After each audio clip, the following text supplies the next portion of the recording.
Hi, and welcome to Find What Moves You. My name is Tracy, and it's my dream to inspire people to live active, healthy lifestyles for their entire lives for strength and longevity. And part of that is taking care of our activity for physical wellness, our mental wellness, and our spiritual wellness. And I'm here with Andrew Heppner today, who understands the importance of all three of those things. And Andrew, I just want to talk to you today about your journey to wellness. So thank you so much for joining me today. I'm really excited to talk to you and hear your story. Actually, I know your story because we've talked already, but I want you to share your story with everyone else. So again, thank you for coming. And if you could just start out by talking about physical activity for you growing up. Yeah, when I was young, I guess I had asthma as a kid, so my lungs would get all clogged up whenever I did like gym class or laugh too hard, and That's severe. yeah, it would just clog right up, and then I have that little blue inhaler, the Ventolin inhaler, and I'd take a shot. I remember one time my gym teacher was like, "Just try to get through gym class without your inhaler," and I was like sitting there thinking about the inhaler the whole time, and it actually like closed up my lungs. So. I can't imagine that now. Like, there's no way any gym teacher would ever say that to you. So good for you if you did push through it, but not so good. Yeah, I don't know. I guess I just matured out of it or something. Eventually it went away. But yeah. And then I remember one time in grade 6, there was this young lady and I, we were terrible at track. And we were standing outside and we had to run one lap around the field. And she looked at me and she said, "Andrew, I'm going to run this lap as fast as I can. Like, what's the worst that's going to happen?" And I was like, "I'm going to do that too. Let's run." Because there were the track athletes and then there was like us kids. And we both ran as hard as we could. And she beat almost everyone. And I caught a bunch of people and came in like second place. And we were like, "Oh, we can run." Like, it was possible. And yeah. What was holding you back until then, do you think? Do you just think you thought other people were just better at it than you? I just never thought to try, I think. I kind of love that it was just your mental inspiration. Like, yeah, let's just do that. You weren't looking to beat anybody. You were just doing the best you could. So now you've decided that you're fast, you're capable. What else did you do at like kind of going into high school? Yeah, so I guess I tried track and field, but just kind of, and I tried basketball and volleyball and all those things. And I was definitely one of the shorter people in the school system. So often you know, I didn't do well in sports that were better for taller folks, and I couldn't figure out strategies to work around it. And then I sort of just didn't work out very much until junior high. I got in an argument with a young man, and we ended up getting into some fisticuffs, let's say. Okay. And my science teacher grabbed me by my arm. I remember vividly. He lifted me up off the ground and carried me to the principal's office. This would have been like grade 7. Like that? Yeah, he was holding me in the air and I was just dangling because I was really a little kid, like even in junior I feel like we high. could make a caricature. Yeah, and he said, "If you want to punch people, you could join the water polo team." And I was like, "Oh." So when I went to high school, they ended up sort of cajoling me into joining the water polo team, and that was the start of. No school in Thunder Bay has a water polo team. Like, that's kind of an amazing thing. Was there a lot of water polo where you're from? I'm from Manitoba, and there's a large school in Selkirk where I grew up, where all the sort of the small towns have junior highs, like grade 7 to 9, and they all come together in this big. And so we have a pool, we have an indoor track, we have a shooting range in the school. Like a lot of different activities are all centered on this one building. Things we just don't have here. So water polo, did it lead into anything else for you? Yeah, I joined the triathlon team too because I was terrible at swimming. I was the kid on the water polo team that was like this. I was in the water like trying to breathe, and the coaches would be like, "Get back out there, Andrew, get back out there." And eventually it took me 3 years to learn how to swim, but I got better at it over time. Okay, so already you have a lot of stick-to-itiveness, because if you're struggling that much and it's 3 years in, but now triathlon's a whole other thing because you have to be a good swimmer for that. Yeah, so I think 5 days a week was practice. So I'd wake up and I'd go deliver my papers and then walk to the school, and then I think Tuesdays and Thursdays were water polo, and Mondays and Fridays were swimming, and I think Wednesdays was off. So So I did a lot of early morning swimming to learn how, and I think it was the social connection that kept me going. The team was like, Yeah. "You got to come back," and I'm like, "Guys, I suck. Why am I waking up?" And they're like, "Keep coming. We need you on the team." And that like camaraderie and encouragement, like I would have dropped out without that. So I think, I find that's the reason for a lot of us doing what we do is the community of it. So now you've gone from being the kid with the puffer to, and a little bit of anger management issues maybe. Now you're on the triathlon team. And then after that, I know that like once graduation. yeah. So I sort of dedicated the summers to like, I guess, trying to train and race triathlon. And then when I was 17, I moved because I loved downhill skiing. And our family would go on ski trips to Fernie in British Columbia. And all I wanted to do, my uncle had given me these like 3 ski magazines. There were just 3, and I brought them to school every single day and would show. And people after a couple of years they're like, "You have the same magazines," because I didn't think to Oh, buy these are more. like for a couple of years you're bringing. Yeah, the Okay. same ones, All and I right. would cut pictures out and put them on my locker Okay, and so everything. clearly there's a dream here. I was obsessed, yeah, with. You had a vision board before the vision board was a thing. Yeah, that's true. Actually, it was all on my locker, and then, yeah, eventually there were no pictures left to cut out from those magazines. And I moved out west and skied, but I also sort of stopped with the fitness lifestyle. Like I just skied, and it was a party town, and there were things to experiment with and experiences to be had, and so yeah, I sort of got off the fitness bent and into a different kind of lifestyle in Fernie. So what kind of things like did you get into without giving away too much? Like, Yeah, I think we just we drank a lot. I mean, that culture, there's a lot of sort of marijuana use, especially out west back when it was illegal and bad. So I think me and my roommates, we partied hard and we skied and snowboarded hard. And that lifestyle kind of stuck with me for a long time afterwards because it's fun, it's fast paced. I'm a pretty high energy guy. I have a lot of energy to get out, and if I don't get that out, then I'll turn to a variety of vices. okay. So now you had a really nice lifestyle going where you were active, triathlon, and now you've gone to, yeah, you're still active, but maybe putting some things in your body that you shouldn't. Definitely. And kind of enjoying that lifestyle, right? So we're going to talk more with Andrew in a couple of minutes about life after Fernie.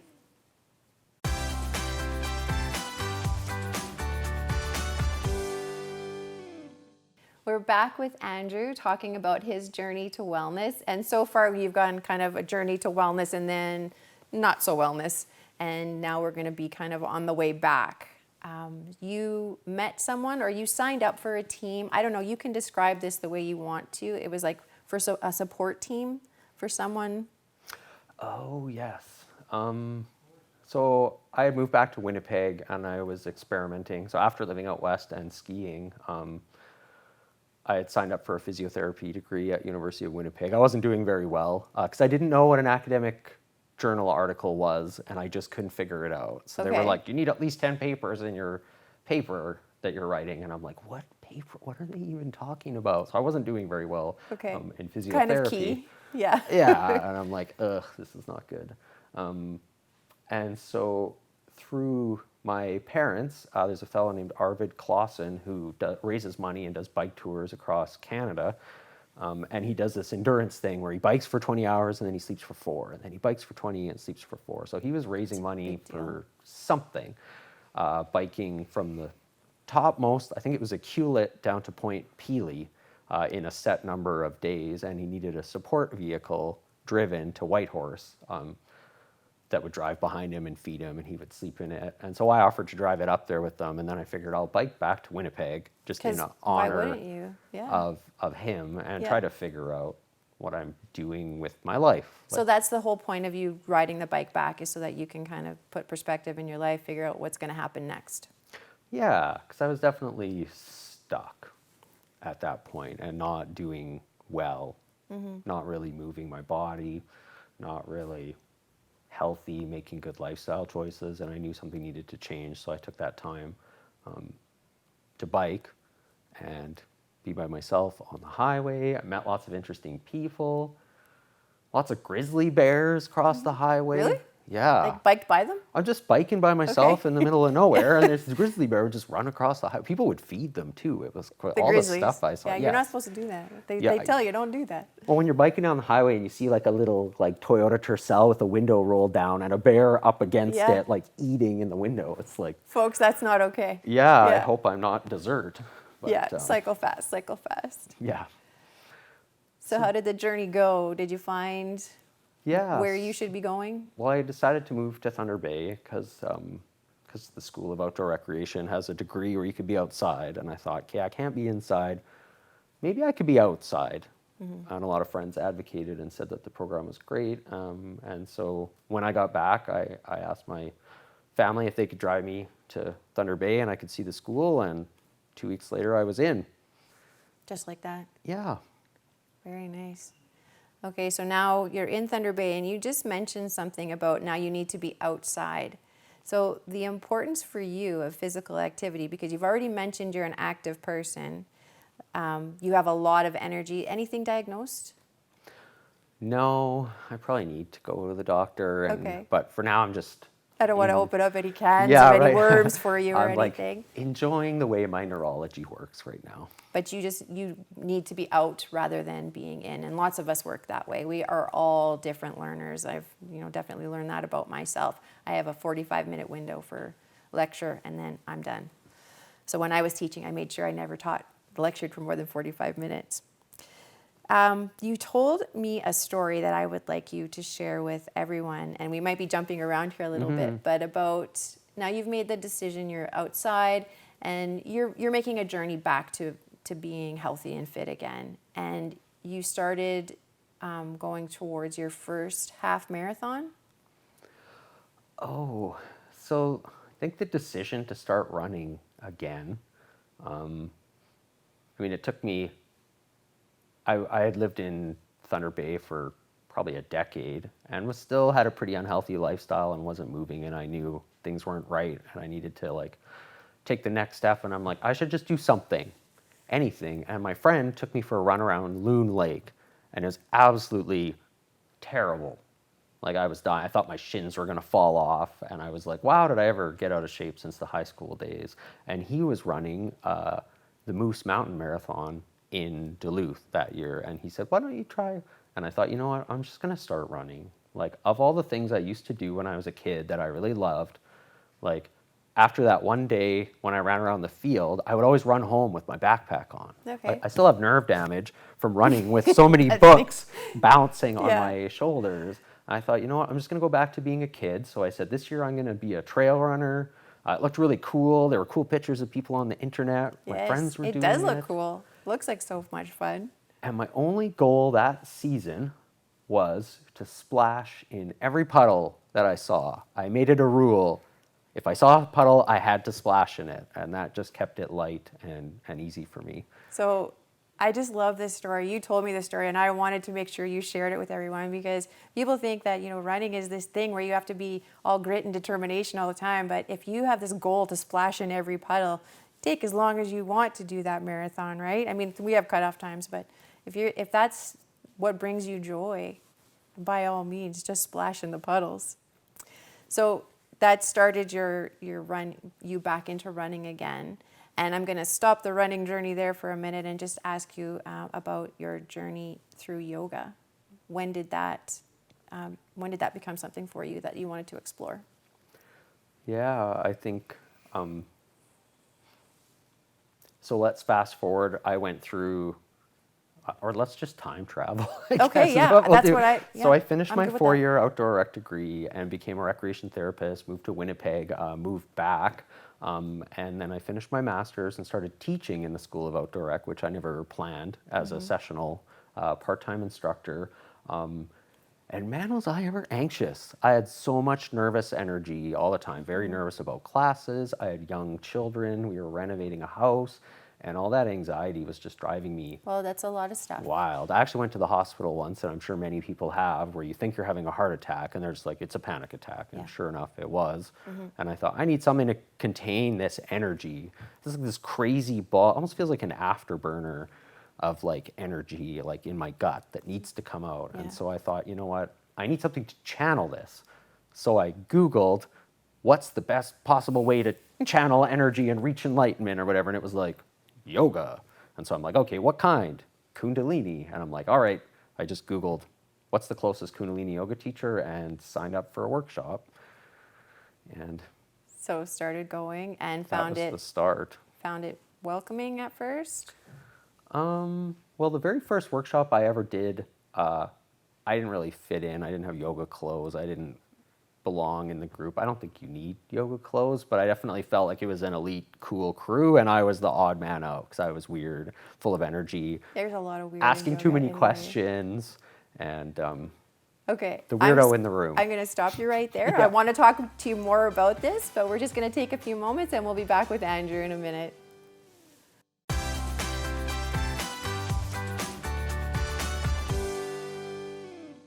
Hi, and welcome back to Find What Moves You. I'm here with Andrew. We just started talking about yoga, and you said you were kind of the odd man out, didn't really fit in, but I find that works for yoga people, right?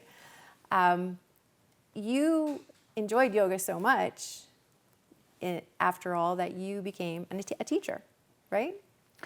Yes. Yeah, I think I started my yoga maybe like 14 years ago, 13 or 14 years ago, and took my teacher training 3 or 4 years ago. I think I was attending sessions pretty regularly during the week, and the owner of the studio said, I want to do my first teacher training. Who wants to sign up? And I was like, Yeah. sure, I'll just jump in and see what happens. I didn't really have any expectations. Were you feeling like a yogi at the time, like pure of body, mind, and spirit? No, definitely not. It was quite a journey over those, first 10 years of going to yoga. Because I would wake up and go to those 4:30 a.m. sessions where you wake up at 4:30 and then you chant for an hour, and then you move for an hour, and then you meditate for half an hour. So right there, people have a picture of you, right? If you're doing all that stuff, there's a picture that you must be the healthiest person in the room. No, I would walk out after class and have a smoke, and then I'd go to McDonald's and I would have 2 bacon egg, I would just stuff my face full of McDonald's afterwards because Yeah. the studio was down by the Court Street McDonald's, and it was terrible. When I told my yoga teacher, she was horrified. Of course she like, was. You You would be clean your too." mind and soul, and then you fill it with garbage immediately after. And I was like, oh, okay, Yeah, I guess let's- I'll work on that. And you did. You worked on it and then became a teacher. And I was actually in one of your online meditation classes through the pandemic, which was wonderful. You did an incredible thing where you charged people but didn't, right? Do you want to speak to that for a Oh, moment? that was a fun model. I always, as a recreation therapist and yoga teacher, I'm always interested in what motivates people to get out. Because I would have been pretty unhealthy, but I still would have motivated myself to go to yoga and move my body in different ways. And I'm like, how can I help motivate other people? And so the model was just an experiment that kind of worked. You pay, and then you get a certain amount back every time you show up, and it could be free if you show up every time. Yeah. But I found it was motivating for 90% of people, but for the 10% of people who didn't show up and lost half their money, it was sort of like a kick in the pants when they were down. Yeah. So I don't know if I'll do that again. I think I liked it. It motivated me. It takes different things to inspire different people. So you and I belong to or do the races with Upriver Running. Mm-hmm. And I did the 50K last year for people that don't know what that's about, it's quite long. And you had done it at one point when you were not in the healthiest, not in the best of shape. And you, if you don't mind me saying, and I know you don't, are the reason that there was a time limit on it because it took you a while to get it done. Yeah. And at the end of all that, you were last, right? It took you 9 hours, is that right? It took me 10 hours and 6 minutes. Okay, 10 hours and 6 minutes, so they put a 9-hour time limit on it, and you were gifted a mug which said on it. So it's called the DFL mug, and it stands for Dead Last. Yeah, and with the there's word in the middle. There's an F in Yeah. the middle somewhere. I don't know what that means, but And you are the proud owner of that to this day. I know I just read one of your Facebook posts about that kind of inspiration. I always drink out of that mug before every race. So I also know how much you've improved. So you met someone when you were doing those, the meditations. I would say someone special. It sounds like you guys were dating, but that's not it. You met, you can explain better than I can. Yeah, so I think I just put it out there on Facebook that people could sign up for this group just because I wanted to give back during the pandemic. And I got a last minute email from the track coach at Lakehead, Kip Sigsworth, and he's like, "Can I sign up for the class?" And I was like, "Sure." And I knew he was a coach. I didn't know him. Yeah. but, I've only heard like really intense things about him. Like he's, a really good coach, but he makes people perform. Well, I think he has a bit of a legend surrounding him. Yeah. So I was intimidated So by now that he wants to legend. meditate. Yeah, and so we would just sit, and it was odd because we'd all just have gotten out of bed. So you'd see all these faces like in the dark, lit up by their screens. Hooded. You couldn't really see anybody, but we were there and we were together, and somehow we got to going for a run just at the Cascades, and that was during the winter trail running series was just about to start. And I was talking to him about, what should I plan? What should I race? And he's like, do you need a running plan? Like, I'm a coach. Do you want me to coach you? And I was like, sure, why not? Yeah. Like, what could it hurt? And he really taught me a lot, like through the plans that he's written and the feedback that he gives me, every week or so. Definitely learned a different side of running. So the reason I'm asking about this, not just because people, we don't want to see everyone at their very top performance, but you've gone through so much, like hills and valleys, and you've managed to stay motivated. We don't need people to be at like the very top of their game, but why not find out what you're capable of? And that's what you've done, because if you don't mind talking about the 2021 series for you. So you had done that 50K, gotten the mug you're really proud of. And then in the 2021 races, if you wouldn't mind talking about that. Yeah, so I think that very first 50K trail run that I did, like, it was extremely painful. I was in last place by hours. I hurt a lot. I had some good cry. I just sat down on a rock and cried during that race, and then got back up and kept walking to the next rock. And one of the race directors had printed these little laminated signs and put them on trees that were like encouraging quotes. And so I just took one and I just carried it with me and like stumbled down the trail reading the quote and having my little sit down breaks. And so then several years later, I ended up making it my goal to cut that time in half. So from 10 hours and 6 minutes to 5 hours and 3 minutes. And I ended up breaking 5 hours. And coming second in the race, which was really exciting. So we don't have a lot of time left, but you're now the guy that everyone says, man, is he ever fast? And I don't know if you're owning that. I know you're a fairly humble person, so I don't know if you recognize that people are like, oh, Andrew Heppner, like he's one of the fastest guys. How does that feel for you? It feels good. Like, I think there were people that I wanted to like test myself against. And I heard something really good in the book Endure by Cam Haines while I was going out west for a running race, of all things. He said competition's meant to uplift. So if you're using competition to uplift someone and to make them feel good and to be like, provide an example, then I think it's great if somebody can be like, he was the slowest schmuck on the course. Yeah. And I want to beat that guy. And there Like, we are. That's awesome. I just want to end it there. That was fantastic. Thank you so much, Andrew, for entertaining us today. Until next time.